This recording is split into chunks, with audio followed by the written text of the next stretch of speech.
వాళ్ళకైతే తెలిసింది వచ్చి వాళ్ళు చెక్ చేసిన తర్వాత మన నామ్స్ వాళ్ళ నామ్స్ ప్రకారం పోకపోతే అప్పటికప్పుడు క్యాన్సిల్ చేస్తాం.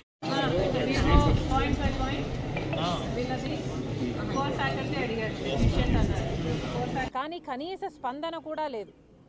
ఎడ్యుకేషన్ మినిస్టర్ అయినా హెచ్ఆర్డి అయినా కనీసం ఒక్కరంటే ఒక్కరైనా స్పందిస్తున్నారా, వీళ్ళ గురించి వీళ్ళ పట్టించుకుంటున్నారంటే ఒక్కరు కూడా పట్టించుకోవటం లేదు. మరి కూటమి సర్కార్ని అడుగుతున్నాం, మరి బీజేపీకి ఎందుకు మద్దతు ఇస్తున్నట్టు? ఈరోజు కేంద్రంలో బీజేపీ అధికారంలో ఉంది, కౌన్సిల్ ఆఫ్ ఆర్కిటెక్చర్ అక్కడ ఉంది. మరి మీరు కూటమి ప్రభుత్వానికి మీరు బీజేపీకి మద్దతు ఇస్తే కదా ఈరోజు బీజేపీ ప్రభుత్వం అక్కడ అధికారంలో ఉంది. మరి ఆ మాత్రం మీరు కేంద్ర సంస్థలకు చెప్పించుకొని మీరు ఆ పనులు చేపించుకోలేరా? ఎంతసేపు అండి మీకు మీరు అనుకుంటే పర్మిషన్ తెచ్చుకోవడము? కౌన్సిల్ ఆఫ్ ఆర్కిటెక్చర్ దగ్గర ఇలా తప్పు జరిగింది, 3 సంవత్సరాలుగా పర్మిషన్ లేకుండా ఎన్రోల్మెంట్స్ జరిగాయి, తప్పే జరిగింది. కానీ అది బిడ్డలకు శిక్ష వేయడం భావ్యం కాదు కదా.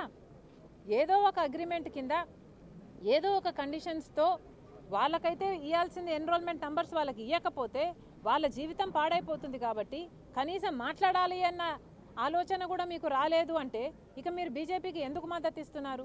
బీజేపీ పార్టీ మనకి ఏమి ఇస్తుందని, కేంద్రంలో మీరు ఏమి సాధించలేకపోతే మరి ఆ కూటమి ఎందుకు కట్టినట్టు? చంద్రబాబు గారు సమాధానం చెప్పాలి, పవన్ కళ్యాణ్ గారికి సమాధానం చెప్పాలి, లోకేష్ గారు సమాధానం చెప్పాలి.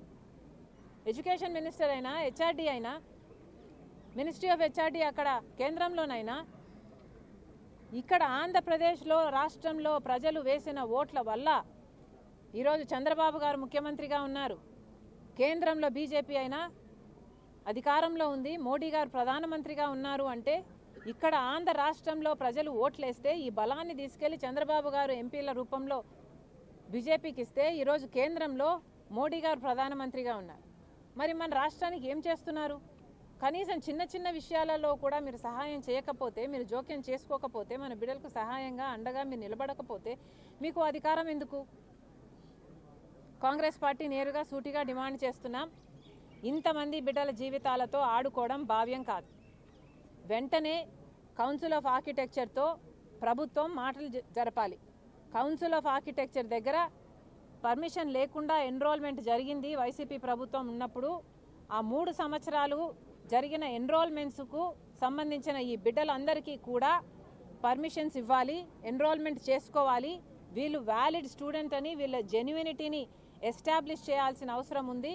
కాబట్టి ఇక్కడున్న తెలుగుదేశం ప్రభుత్వం, చంద్రబాబు గారు, లోకేష్ గారు జోక్యం చేసుకొని, కూటమి సర్కార్ జోక్యం చేసుకొని వీళ్ళందరికీ భరోసా కలిగించేటట్టు కౌన్సిల్ ఆఫ్ ఆర్కిటెక్చర్తో వెంటనే మాట్లాడి ఇక్కడ వీళ్ళకు కావాల్సిన పర్మిషను వీళ్ళకు గ్రాంట్ చేయాలని, గ్రాంట్ చేసేటట్టు చూడాలని, మీరు పట్టుపట్టాలని కాంగ్రెస్ పార్టీ డిమాండ్ చేస్తుంది.